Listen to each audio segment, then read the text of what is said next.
What is going on, everyone, and welcome back to the Star Wars Exchange for another Ahsoka after show, another banger, another great episode, and another week. Me and Mike are here to talk about it. Speaking of, Mike, buddy, how you going this week? Hey, I'm doing pretty good. It's again, I'm it's gonna be really sad when the show ends and we don't have Ahsoka to talk about. But Mm. I was really tired today, but Ahsoka definitely lifted my spirits and what a great episode. I just had so much fun with it and I can't wait to talk about it. How about you, Ari? How's it going for you? Yeah, I'm doing all right. Almost finished the semester at university, which is good. Traveling through that, Ahsoka is definitely getting me through. And yeah, man, I'm so excited to talk about this. There's so much to break down. So much is going on in this show. So let's just begin in doing so. Talk about our overall thoughts. What were your overall thoughts on episode 7 or part 7 today? I mean, I just can't wait to watch this as a movie because obviously it continues right where the last one left off. It did everything I wanted it to. And I wasn't I mean, I like loved Thrawn last week, but I wasn't like so on board with him. And then this week I'm like, oh man, like it feels like the Thrawn that we met in Rebels a ton. It feels like that character when he's like, hold off the attack, pull back the fighters. Like it's just like, oh, it's just reminiscent of that dynamic that Thrawn had with Price during the first episode of season 3, Steps into Shadow, when um he was like telling Price what to do and telling her to pull back the fighters and Admiral Constantine was like what's Thrawn doing? Like why not attack? Like it's there's a plan at play. So I kind of love unraveling Thrawn's plan because there's always like a surprise in there. At least that's what Rebels did and stuff. And the books as well, but it was just cool watching it unfold in the series. Ahsoka, I am loving Rosario Dawson's Ahsoka. Like I'm fully on board with this white Ahsoka, this Gandalf Ahsoka, and just again, I have to say this again, I feel very vindicated for being one of those people saying like, hey, Ahsoka's character, we don't know how much she changed after her duel with Vader, and she was just like in a dark spot, and then she was enlightened after her meeting with Anakin and putting all that to bed, and making peace with that whole ordeal. Like that was just so cool to see and very touching. Um so cool that she's like making all these quips when she's flying with Huang and I'm just vibing with it. So I really love um Rosario's Ahsoka. Like I'm on board. Like I want more of her and all that. And Ezra again, I think he's perfectly written. It feels like a continuation of that Ezra that we met in Rebels, like grown up, older, and he like the way he engages with those little creatures. It's just so reminiscent of Ezra Bridger. Like I'm glad that those creatures exist because we get that like energy, that kid energy from Ezra, that kind of inviting. Always, as Kanan said, he has a talent to connect with things, and there he is with all his little friends. So and Sabine, I think Sabine is like perfectly casted. Like what's her name? Natalia, who's playing her? Natasha. Yeah, Natasha, she's yeah, done such a fantastic job with the Sabine character. Like she just captures all of Sabine's energy. So all around very great episode. One of my, if not my favorite. I just had fun with it. My surround sound was on. The room was dark. It just felt like I was watching a movie, and everything was just kick ass. So I really really love this episode, and the hologram stuff with Anakin at the beginning, great stuff. mm, How yeah. about you? What are your thoughts? Yeah, no, I'm with you. Like, I have a few just like big thoughts. I think my number one thing with the show that I just love so much is how well paced it is. I think I've said it most weeks on the pod, but the show is just paced so well. Everything is put into place. The show's really well edited. Even like look at how many storylines were juggled in this episode and how free flowing it still felt. Like that's really props to everyone working behind the scenes on this show. Dave Filoni, of course, a big part of that. But no, yeah, man, yeah, Mike Strader was like, I think that was one of my favorite episodes, and I was like, man, like, just as a credit to how good the show is, I couldn't even think of like, I was like, is this my favorite episode? I don't know, like, because every episode just slaps. Like, I think maybe episode 3, I still liked it, but it wasn't like it didn't really knock my socks off. I suppose every other episode though, I have just been devoured, and this was just yet another one. And yeah, this is definitely up there for one of the better ones in the series, though, no doubt. I completely agree with everything you said about Ezra. It just feels like the perfect continuation from Rebels, which is just great. And those creatures, the Noti, those are just they bring the best out of Ezra, and they're also just adorable and just fun Clone Wars Rebels feeling type creatures that are awesome to just have them be around. And yeah, I guess my biggest thought story wise though is, man, it's really starting to feel like Ezra and even the gang, or maybe just Ezra, isn't making it home for whatever reason. In the last episode, he took a moment to stop and tell Sabine, "I just can't wait to go home." And then again at the end of this episode, "I just can't wait to go home." It's making me start to think this series might end with whether Ezra dies, or if just Ezra or the whole crew is abandoned in this galaxy, whatever it is. The Purgle, they ran away at the start of the episode. So, and that might be the way the Filoni is showcasing to the more casual audience. This is how dominant Thrawn is. That yeah, it was that easy for him. Just go, all right, do this, this, and this. These guys are stranded here. We're back to the actual galaxy. I don't know. Anyway, so many thoughts. One other quick one before we do a deeper dive was, and I'm curious to hear what you think about this, Mike. Everyone all week talking about those stormtroopers are like, it's a resurrected army by the Night Sisters. And not that I would have hated if that happened, but I just thought, oh, I don't know about that. And it could still be the case, but I think this episode pointed pretty clearly to that not being the case. With there was a lot of them dying, and it's not like that green dust was, coming off of them or whatever it was. So do you think that theory is debunked now, or what are your thoughts? And what did you think of the theory in the first place? Because we didn't even talk about it last week. I didn't even know that. That's how out of the conversations and talk that I am with Ahsoka. I literally just talk about Ahsoka here and only bounce back off Ari. And I haven't watched any after shows. I just haven't had time. So I didn't even know that was a thing.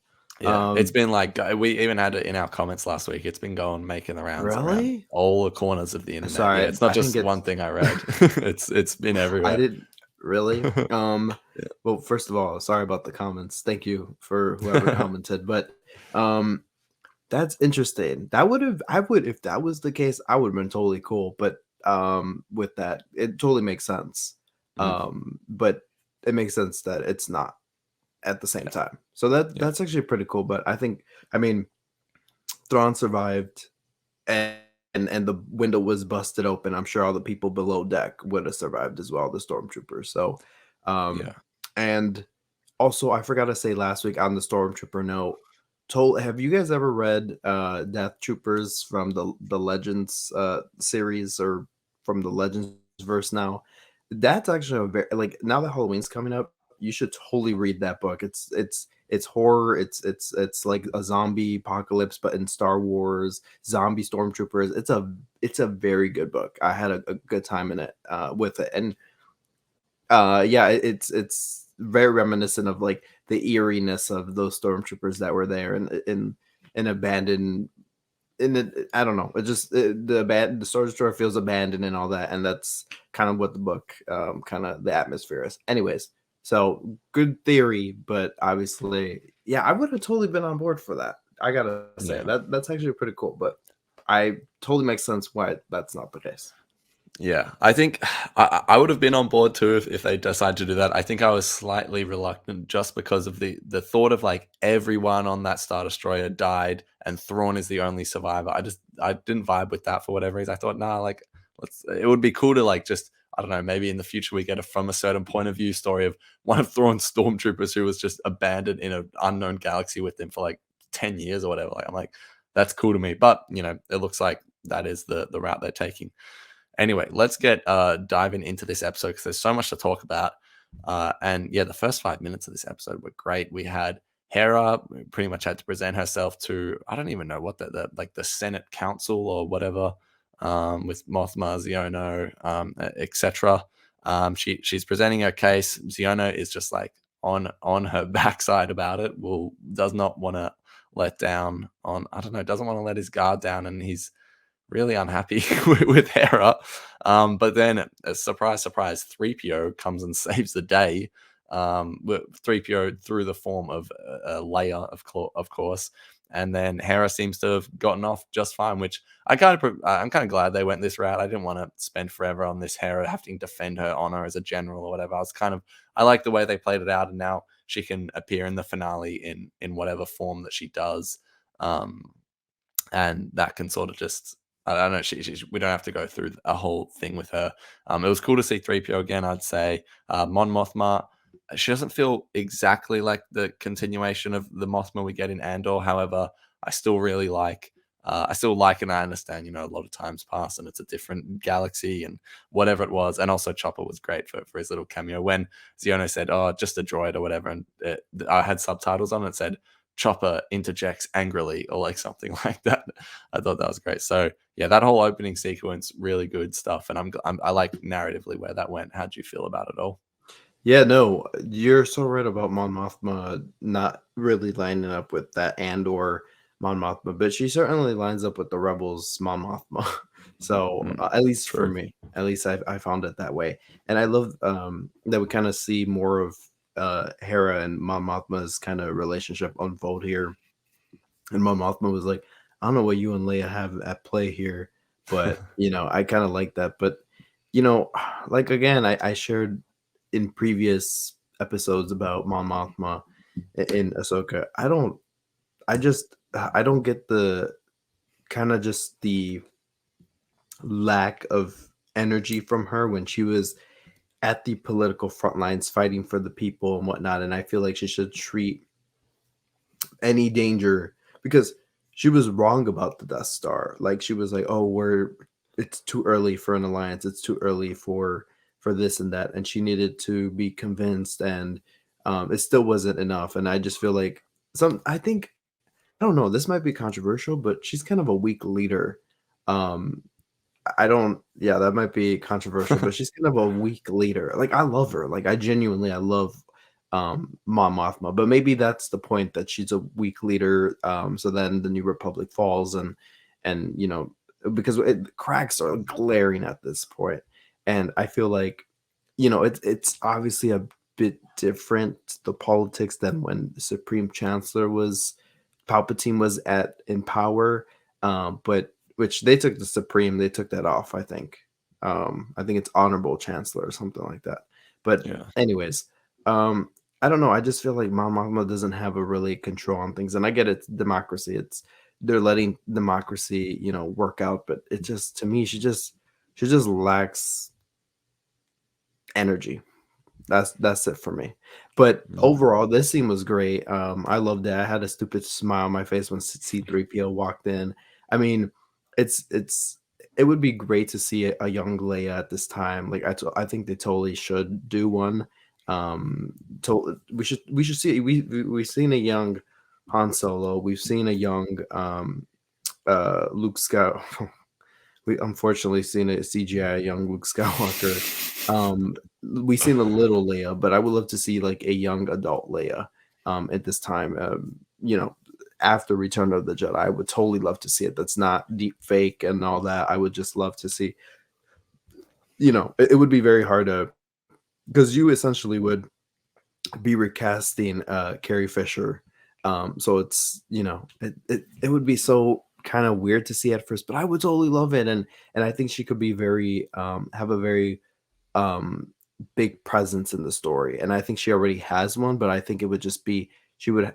I think when Dave Filoni makes that movie, I think Leia should be in that film. It might be stacked, but the roster Yeah. will be stacked. But I think Yeah. you got to have Leia at that time period, and Leia, and it just Leia having involvement in this, like bailing Hera out, was so no pun intended, was so great. It reminded me of Leia in those in that Rebel episode, just meeting the rebels and stuff, and it's so good. Just I love those touches. And Admiral Akbar made an appearance. He looked. I don't. I don't Was that understand. Akbar? Yeah, that was Akbar. Ah, I Same didn't know attire, that. Yeah, but right. he looked. janky, but whatever. He looked fine. Just he looked Yeah. odd. Fish out of water for sure. Um, but yeah, great scene. Love Anthony Daniels coming back and love the droid the droid stuff there. But Senator Ziono, what a jerk.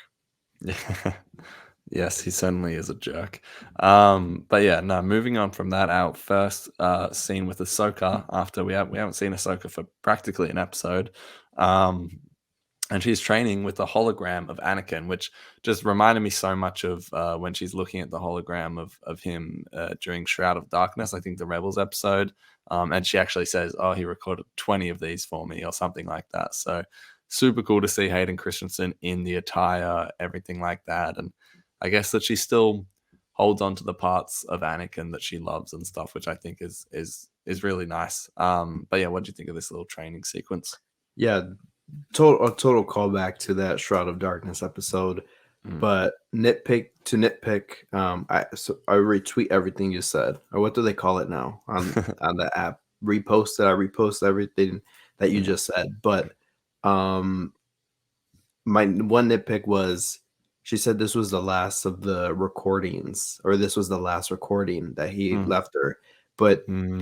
Anakin that we see in the hologram and oh my god.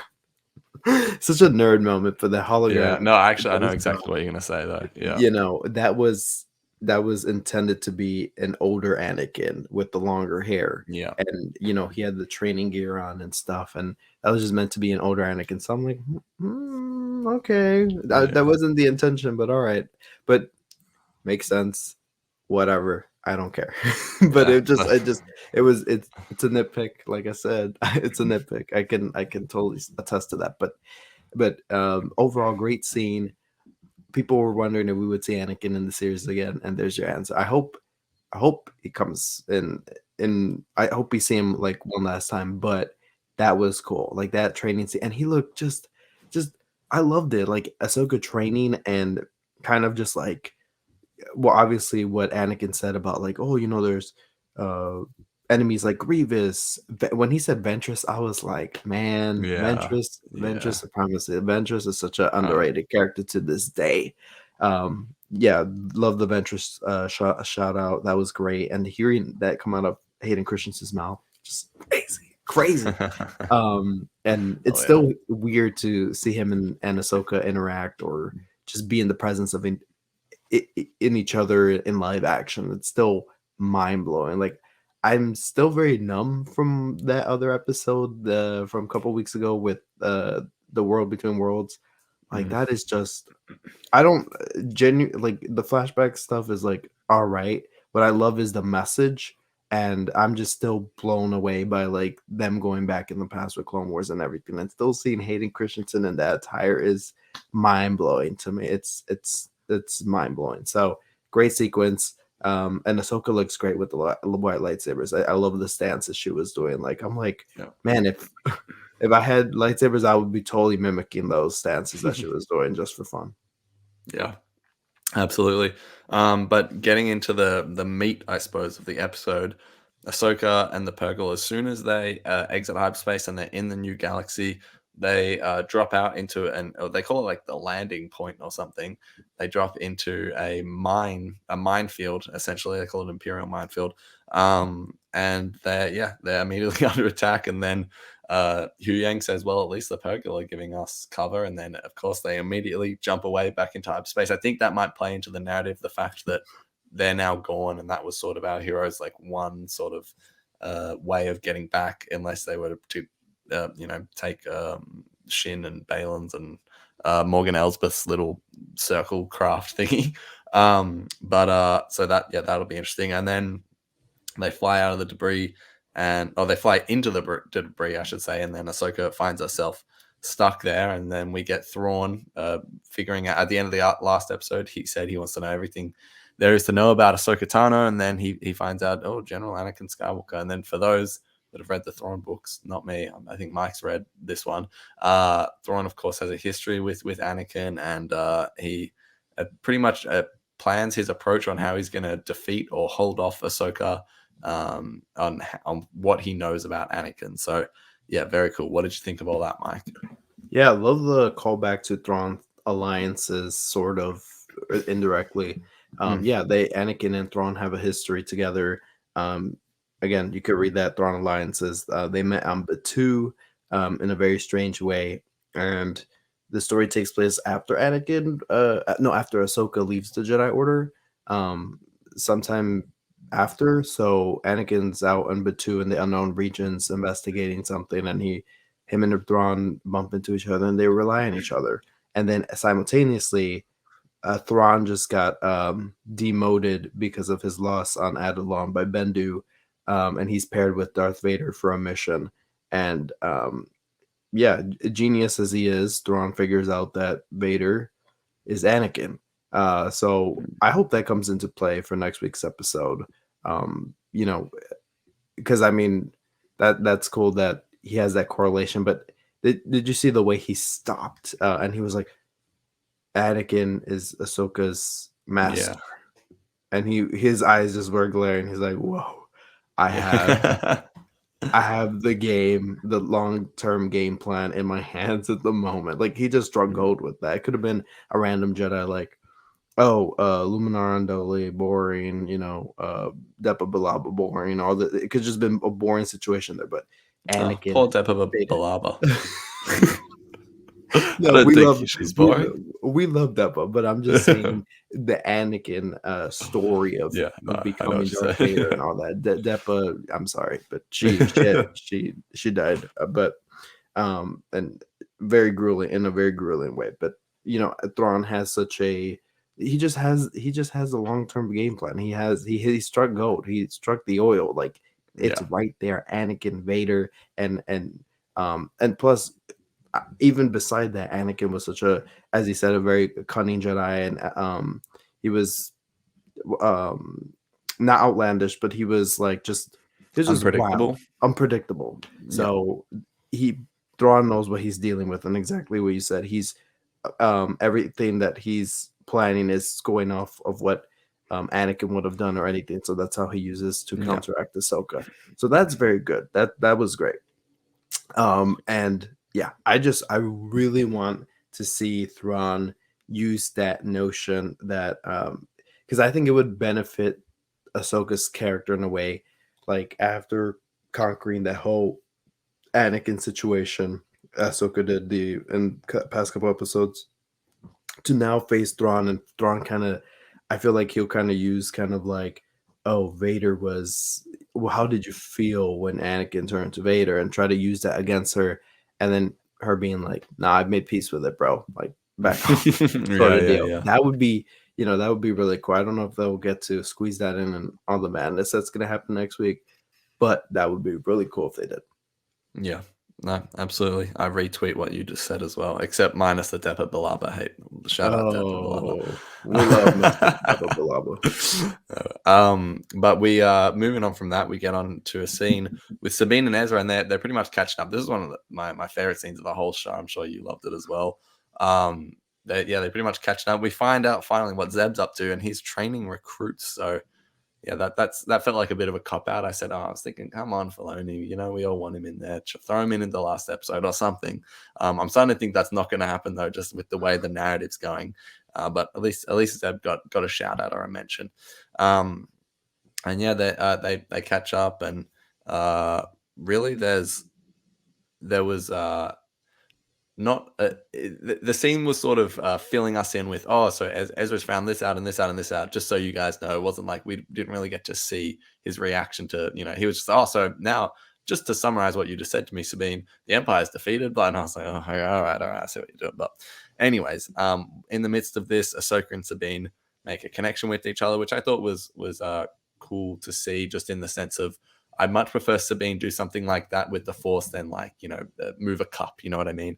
For me, that felt more just emphatic of like Sabine's ability or her connection or her progress in her training. I really like that. And then of course they do connect, and they meet up, but before they do, Ezra and Sabine are attacked. And this whole time I was telling Jasper, Ezra, man, just take the lightsaber off Sabine, please. I was dying to see it. But eventually we'll get to that stage in a bit. He rejects that idea, which I really loved. I thought it was great.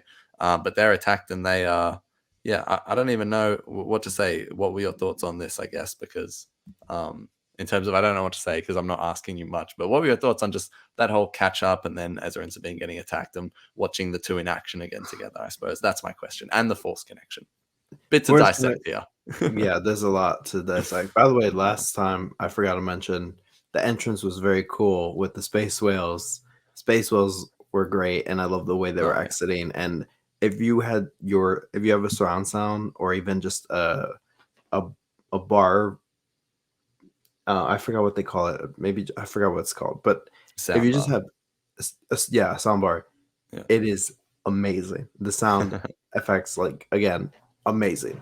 Just very, very it just gripped you. Anyways, the action stuff with Ezra Sabine, loved it. I love that.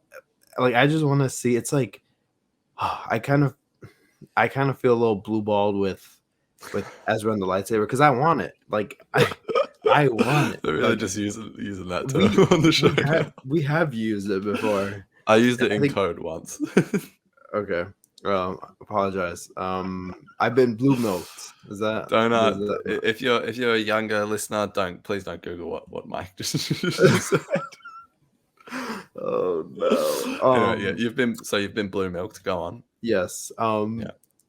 With Ezra and the lightsaber and the way I felt like I just want to see Luke hold a lightsaber and wield it and like cut stormtroopers down in Last Jedi and all that, but obviously that didn't happen.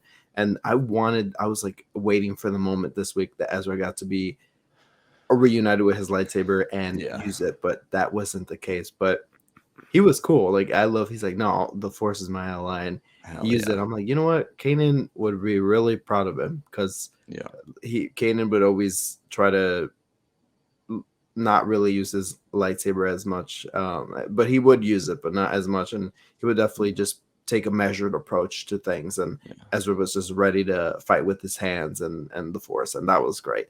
And Sabine, I was like, take that lightsaber out, like use it, and then she finally did. It was a little took her a while. It took her a minute, but when she got it, so that was cool. And the fight sequence was great. I love that Ezra was like let's round up because one of them got left behind, and I'm like, oh, this is cool. I love those little creatures.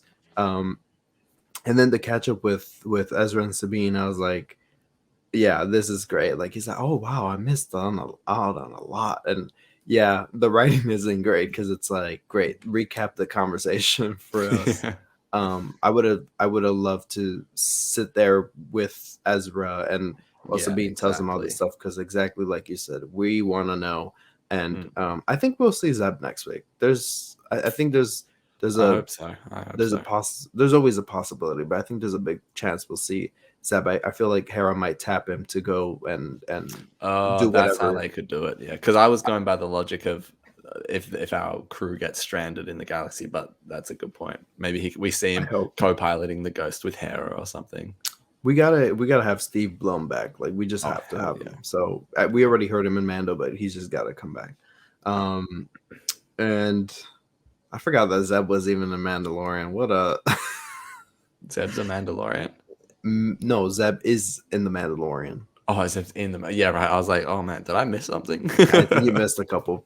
We all did. We missed a couple of chapters, but like the chemistry between Sabine and Ezra, the actors that are playing them, it's just there. Like it really captures that same energy that Ezra and Sabine had in the Rebels show, especially in season 1. Like I just feel that like bond between them. And by the way, Ezra Bridger's actor Iman Isfandi is an amazing actor. Like this is the first thing that I seen him in, and I'm just totally convinced that he's playing this, not just Ezra, but just playing this character. Like I'm so like just my eyes are glued to his performance. Like it's just great. Like there's no moment of like the moment that I was like was the hologram thing, but this was great. Like this Iman has delivered tenfold. Absolutely agree. Yeah, no, it's been perfect casting. I just feel like the biggest thing is the chemistry, and we'll get to it at the end of the episode. But even that, even further push the case. And I agree. Like, and this is no disrespect to Natasha or Rosario, but there has been countless moments with both of those actors where I have just had that sort of moment where. But I feel like that's sort of expected when you're doing that transition from live action to animation, and a new actor is taking the reins on the role. But yeah, no, I completely agree with what you said. It's like I have not had a single moment where I've been like, oh, that was weird. Like it's just every moment's been like, that is Ezra, that's Ezra. And not only is that Ezra, it's just such a perfect progression of the character. I just love it. Yeah, it totally fits. And this was the first time ever in the show's run that I was like, if this was an animation, it'd be better. Like that thought, I never had that thought once during this Yeah, episode. Not to say that I wouldn't prefer it in animation. I'm just telling you that that thought never came in my head. yeah, no, definitely. I think I did have that thought. Actually, no, I didn't even have that thought. There was just a few moments where the CGI was just a little bit clunky at moments. Maybe it's because I'm not watching on the highest of definition, I suppose, He's with my watching on his little setup laptop, here. by the way. I'm watching it on a monitor. It's better than a laptop. Actually, no, I watched it on my PS5 connected to my monitor. The quality is pretty good, but there was a few awkward moments of CGIs, and those wolves or whatever they are. I really love the idea, but they just moments where it just doesn't quite look right. Anyway, to put that aside, because I don't want to be negative Nelly today. But yeah, no, I agree with all that you said. Let's talk about Baylan and Shin, because they have an interesting sort of arc this episode. Baylan it's getting more and more of a gray area, just a murky area of what does he actually want? What is going on with him? And then we've sort of seen the cracks in the relationship between him and Shin have started to form, and now it's really like that relationship is completely fractured now. I don't know where they're going to go with that next episode. And yeah, by the way, I feel like we say this at the end of every Disney Plus show, but I just feel like next week's going to be such a long episode because it feels like there's so much to cover. Anyway, Baylan and Shin. Baylan fights Ahsoka. He says, "Well, this is a great surprise. I'm happy about it, but now I have to defeat you." All that, all that sort of fighting talk. And yeah, so I don't know where he is going next episode. Him leaving Shin by herself seems like a really weird decision. I really want to understand more about his motivations, and yeah, super interested to see where he goes next episode. And then Shin, I think there's been talk about her being ending the series on our hero side with Sabine, Ahsoka, Ezra, etc. And I guess this episode, I reckon that is going to be the way it plays out. I wasn't really sure if that was quite right, but after watching this, yeah, I can definitely see her joining allegiance with Ahsoka and Ezra and Sabine at the end of the series. So that was just an interesting encounter. Also, super random, but when she struck Ezra with the lightsaber and then he used the force on it, and then you could see like some of the lightsaber, just the effect that had on the lightsaber was awesome. So shout out to the visual effects. But yeah, what do you think of Baylan and Shin this episode? Do you know where that lightsaber effect originated from?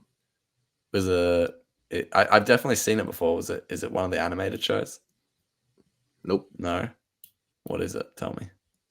Guess. No, I'm just kidding. We're gonna stay here for 20 minutes. Sequels? Yeah. The Yeah. Rise of Skywalker. Yes. Yes. Right. Yeah. When Rey and Kylo were fighting. Yeah. And I knew I'd seen it before, but I was like in the TV show to see that. I was like, wow, I didn't expect yeah. the budget to allow that. You know what I mean? But I no. was very impressed by it. Very cool effect. You can even if you don't like the sequels, you can cherry pick what you liked and all that stuff. And this is one of those moments that's like, oh my god, like thank you, Rise of Skywalker, for giving us that. So that very cool moment to see. Very interesting dynamic, because I thought they were like not inseparable, but they were like just so in sync with each other's ideologies that it's like, yes, this time came up and it was just so random, and it's like, well, you have your own path and I have mine. It's like, what? Yeah, it did feel like, where is that coming from? Right. And I kind of feel bad for her, because it just felt like he was abandoning her when she definitely played that apprentice role, and she's kind of left on her own. And what was the line he said, like, a rushed victory will lead to defeat, or something like that. A rush toward victory will lead to certain defeat, something along those lines. Yeah. something like that. So yeah, she's always willing to jump in and kind of just be like not even think about what she's about to do. She just goes in and then thinks later, and she could get caught in messes and stuff. But she almost, yeah, exactly what happened there. She didn't. She was like, okay, well, it, oh, yeah, it was just very weird. But I'm curious as to, because I literally thought Baylan wasn't even gonna fight Ahsoka. I think he was gonna be like, your friends. I thought he was gonna help her in a way. I Yeah. thought that he just wasn't really gonna engage with her, and just be like, I have no core with you. Go. I'm not Thrawn's puppet or whatever. Mm. Like go on. So that's what I thought was gonna happen. So, and I thought he almost ate it this week when Huang. By the way, Huang survived. Those spiders, those pilots suck. Let me just say that they suck. They just kept going round and round and round and round. I'm like, when are they gonna actually damage or shoot the ship? And they just landed nothing on that T6 shuttle. That was hilarious to me. But yeah, I guess that's Huang's after piloting for a millennia or whatever. I guess that's he just has to have the skill. But that cracked me up. So I thought he was gonna eat it when Huang launched flares and all that, but that was a really cool getaway where Ahsoka's like, "I don't have to defeat you," and she runs away. That was very cool. Mm. That's where I noticed the wolves, whatever they are, that CGI effect didn't look so good because Ahsoka looked weird running down the hill. Yeah. Anyways, Oh yeah, Shin, that was that. Sorry, that was just pretty much the exact shot that I was thinking of when I was talking yeah, about the CGI. Yeah. yeah, that was odd. But Shin, very curious in her character. I don't next week there's just gonna be a lot to do, and I really want a nice cap on these two characters, on Baylan and Shin. Mm. I've been very, I think they've been one of the most intriguing aspects of the series so far. Um, so I really want to see their story wrapped up nicely. And I don't know who would eat it. I don't really see Shin joining Ezra and Ahsoka and Mm. Sabine, but I was like, when Ahsoka was like, "Oh, don't shoot her," or like, "Don't go after her," I was like, "Why not? Like, why did you guys let all those stormtroopers run back? Like, or even the Yeah. shuttles?" I'm like, why didn't Ahsoka and Ezra like use the Force to keep the shuttle down and keep it for themselves, just for whatever, destroy one of them? I'm like, Mm. whatever, it's just Star Wars logic, like always.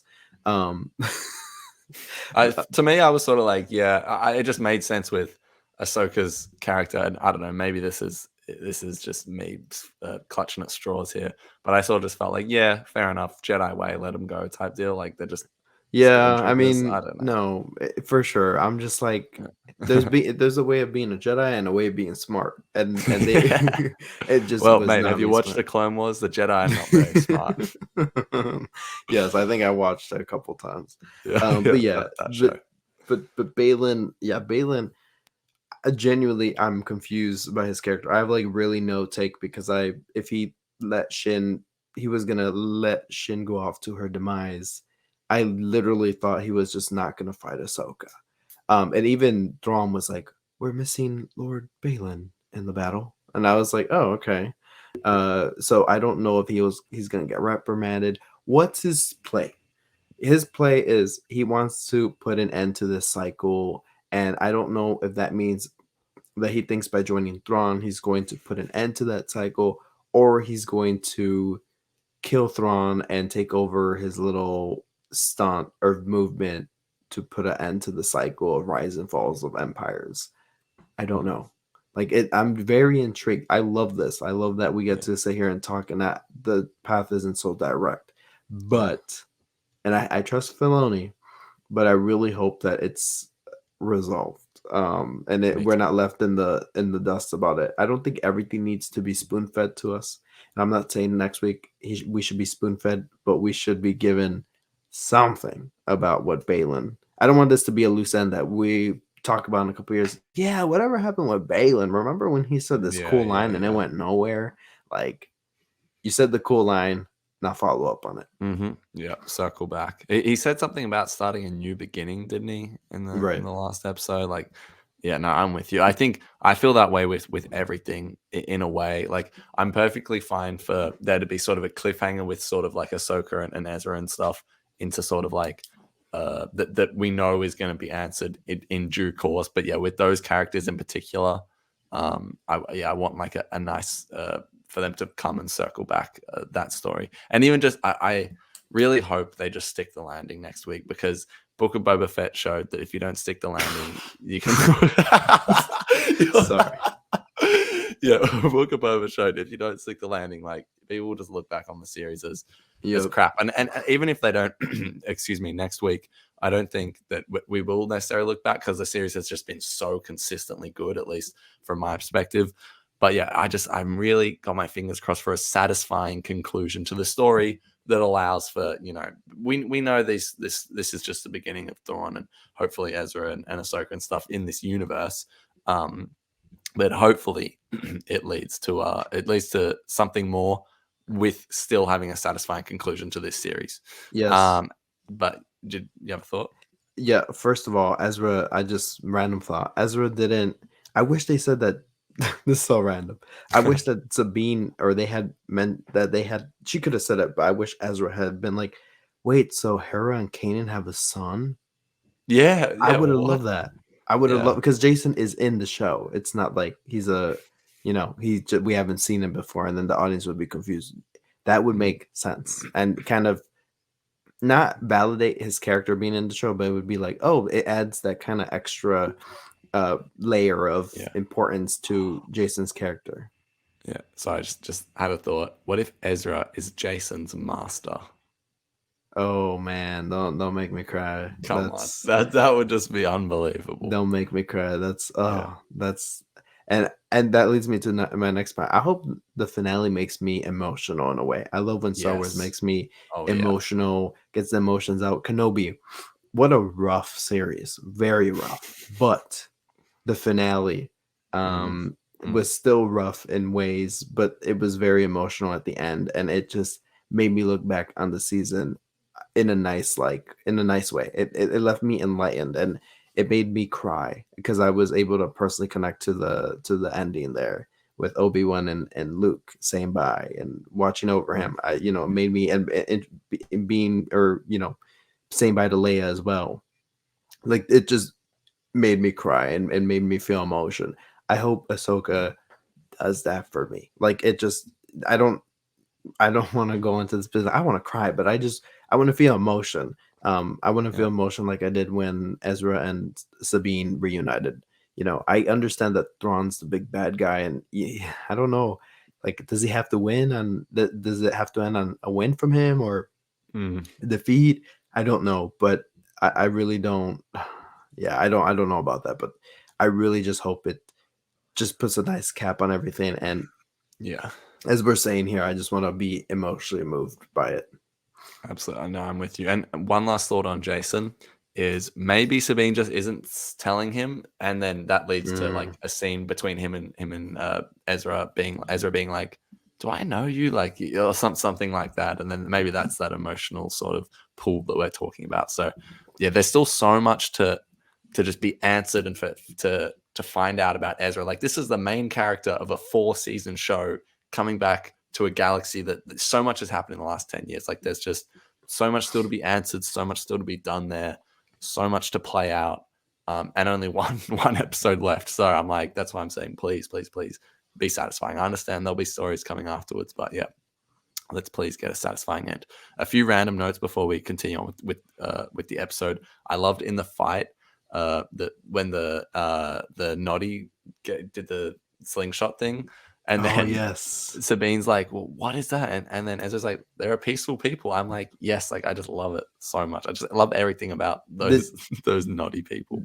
Did you love, wait, when you say naughty, are you saying like they're bad, like those naughty people? Noti. Sorry, that's my accent. Noti. That was like what they were calling them. N-O-T-I. Why would I be saying the naughty?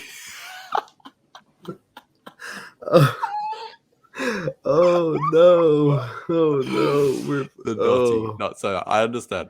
That's an. He said he really said, "Sorry, it's my accent." Oh man! Oh, put that one in the books. That's funny. That's going in the highlight reel. Yeah. Well, so when you say naughty, are you talking about like they're naughty or like Wait, so spell it out for me. What are these people called? Let me write it down. Noti? I was reading it in N the O subtitles. T N O T Naughty. I. O N O T I. Oh, Yeah. the Noti. The naughty. Yeah. Okay, No, there we go. You see naughty. how that's Yeah. different? All right, Yeah. cool. Um, But, but hey, speaking of, they're peaceful people. they are peaceful people, and Yeah. I love the callback of that slingshot to Ezra's own slingshot. That was great. Yes. I didn't even think about that. That's man. Come I feel on, like such a fake fan right now. and you seem Um, very naughty. no, great callback indeed. Also, before I forget, we've only got one episode left to get our Puffer Pig appearance. It's been 7 out of 7. We haven't had a Puffer Pig appearance. Please, Filoni, episode 8. You know you want to put it in. Put the guy and get him off the bench. Exactly. Take him off the bench and put him on. All right, let's continue on with the episode. That was a slight segue, but that's all right. We love that. Let's talk about Thrawn. So throughout this episode, he is really the wheels are turning in his brain. The casual audience is starting to learn how he operates, how we're going to see him sort of just how we're going to see him I guess portrayed throughout all these shows and series of movies. And like this is sort of what it's going to look like is him looking at a map going, do this, do that. And then I thought this episode did it well and came full circle at the end. But his plan worked. It wasn't like in Rebels. I was kind of worried we would be going down that same road of let them escape. It's okay. We'll win the next battle. Like something like I thought they were doing that for a bit, but he's like at the end he had that like villain moment of explaining, well, this is how my plan worked exactly. And I like that was his plan because he was like, look, I don't really have the resources to just defeat Ahsoka, Ezra, and Sabine all at the same time right now. What I need to do is get out of this galaxy, and what I need is time. He buys himself that time, and we'll talk about it at the end of the episode, but I think he might be stranding or leaving stranded Sabine, Ezra, Ahsoka. So, what do you think of Thrawn throughout this episode? And now that we've seen a lot more of him, how are you feeling about that live action portrayal? Because, man, Lars Mikkelsen, I think he's great. Oh my god, Lars Mikkelsen live action is amazing. And we talked about last week. I love that this is kind of like the bridge between Rebels and live action because they carried the same voice actor, and it only helps us kind of ground us that the story is a sequel to Rebels. Because what a switch up! Like what a crazy switch up that this is. It's like if you were reading a book and they're like, oh, we're not actually going to make a book, but we're going to actually make a series as the sequel. And you're like, huh, I don't even know what this character sounds like, first of all, besides the voice in my head.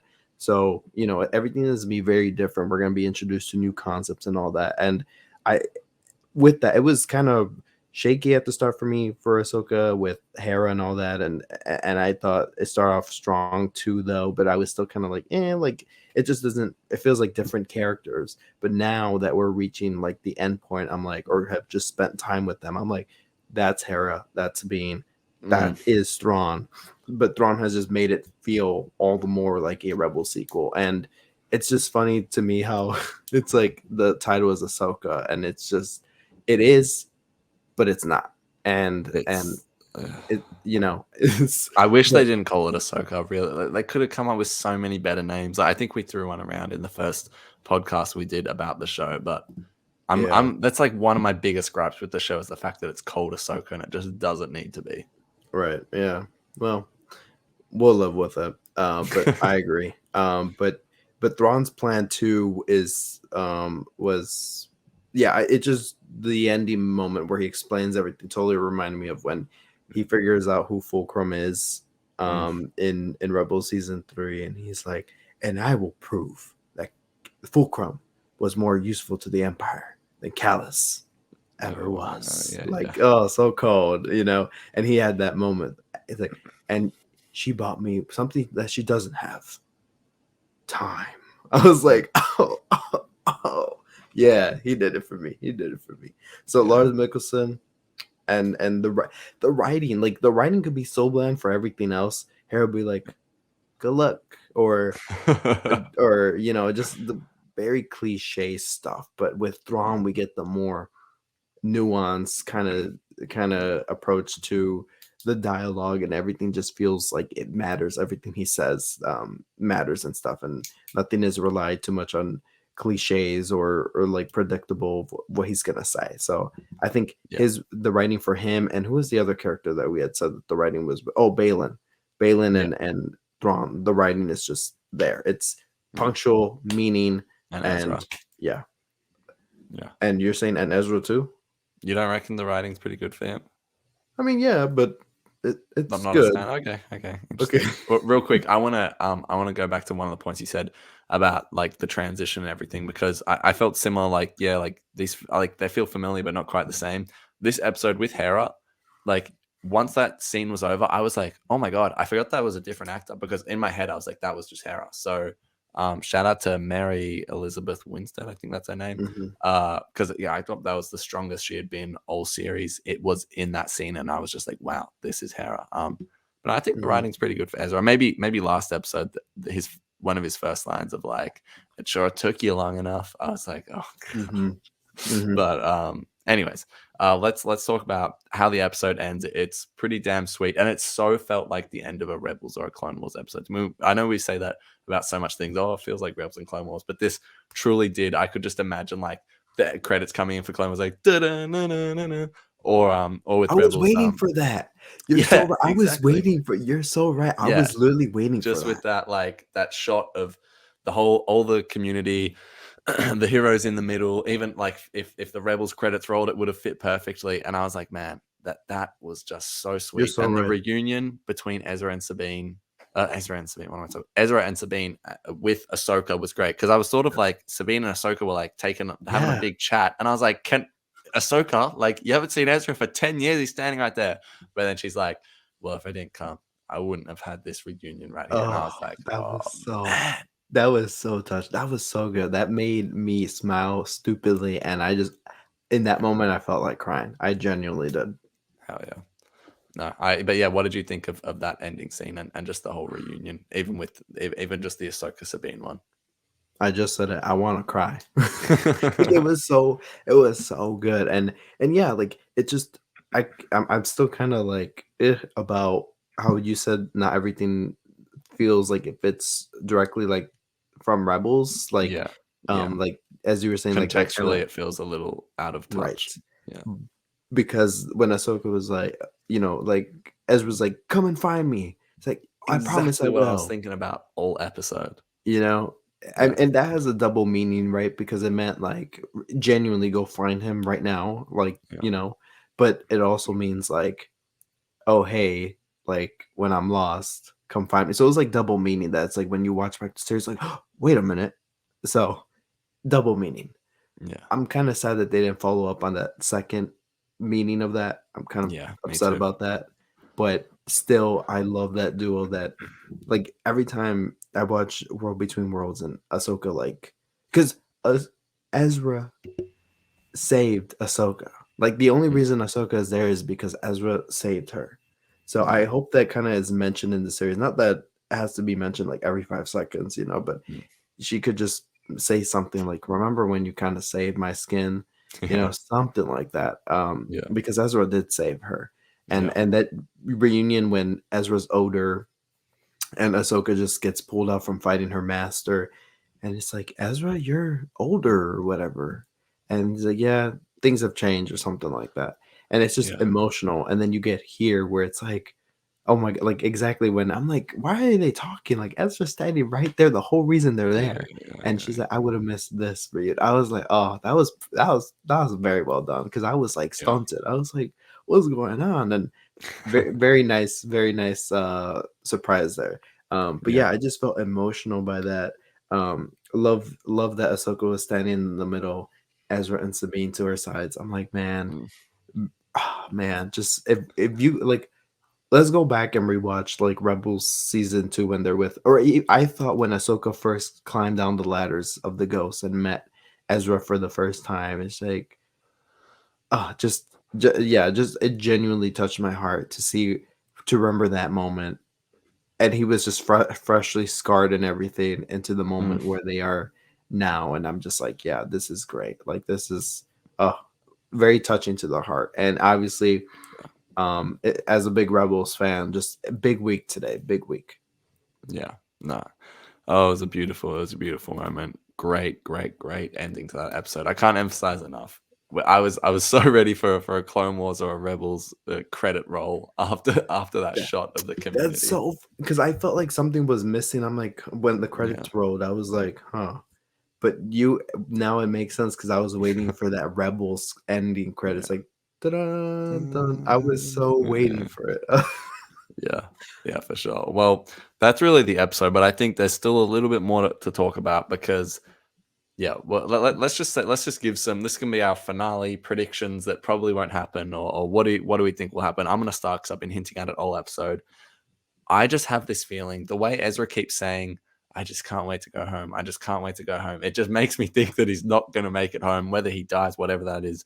But I have a solid feeling that the way that the casual audience is gonna learn about how dangerous, I suppose, or how threatening Thrawn is, or how powerful, whatever, however you want to say it, is that he is going to be successful in his mission of getting everything he needs and taking it back to the actual galaxy, leaving Ezra, Sabine, Ahsoka stranded, Hu Yang, maybe Baylan and Shin stranded as well, all those characters, and then that'll sort of be the cliffhanger of okay, what are we doing now that they're abandoned there? I don't know. That's not even necessarily what I want. That's just sort of the feeling I'm getting from Ezra continually saying, "I just can't wait to go home." It just makes me feel and fear that he's not. So that's I guess that's my big prediction. But I don't know. What are you thinking? Yeah, I last week again he said, I can't wait to go home. And then which was a callback to his hologram when he was like, I can't wait to come home. Yeah, That he left the Rebels team in the finale of Rebels.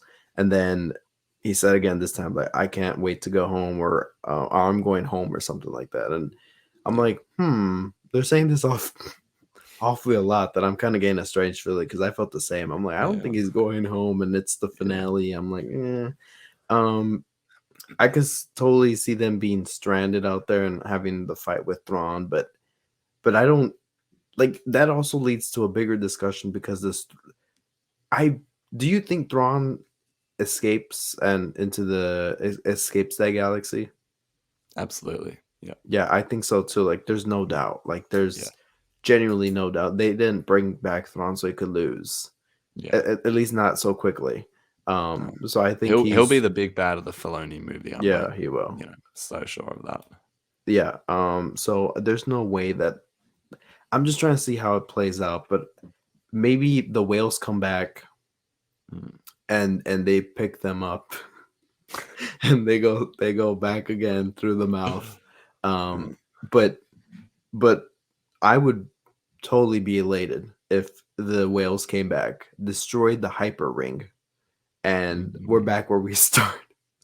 I don't know. That, like, they would just be all stranded there, and maybe Ahsoka would get the whales. But I mean, hey, if Ezra used the whales to like destroy the Star Destroyers, the blockade, and then take the Star Destroyer with Thrawn in it and throw him somewhere else, like, who's to say they can't get the whales to come back and destroy the hyper ring and destroy the Yeah. Star Destroyer and take it somewhere else?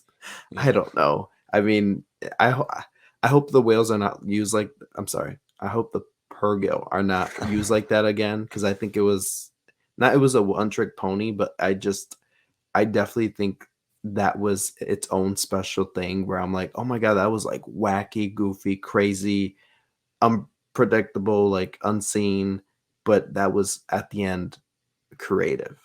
If they Yeah. did it again, it'd just be goofy to me. Yeah. But yeah, I don't have really any crazy predictions. I really don't think they even brought Ezra back to kill him right away, at least. I think he'll at Oh, if least they do, come on, that's just not fair. we turning off the TV. That's what's Yeah. happening. We're we're turning We're off Star Wars forever. yeah, we're gonna turn it off.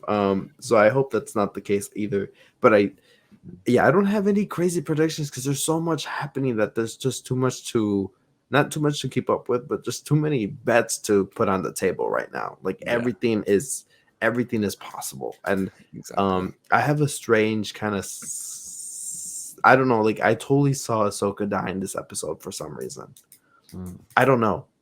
So imagine she dies in the next episode. Oh man, I think I don't I know. hope not. Not when I'm starting to really like Rosario Dawson's Ahsoka. Like really, really like. Yeah, I hope I not. I don't think they're gonna do that. I think Ahsoka. I think her man. This is a whole other discussion, but I've been building this theory from my own thought, plus from things I've been seeing online, that Ahsoka will finish this Mandoverse, potentially dead, but she will be like the new daughter of Mortis or something like that. And I think there's too much to cover. Not saying, oh, that's definitely going to happen, but I'm like, I can't see them killing Ahsoka in the next episode at all.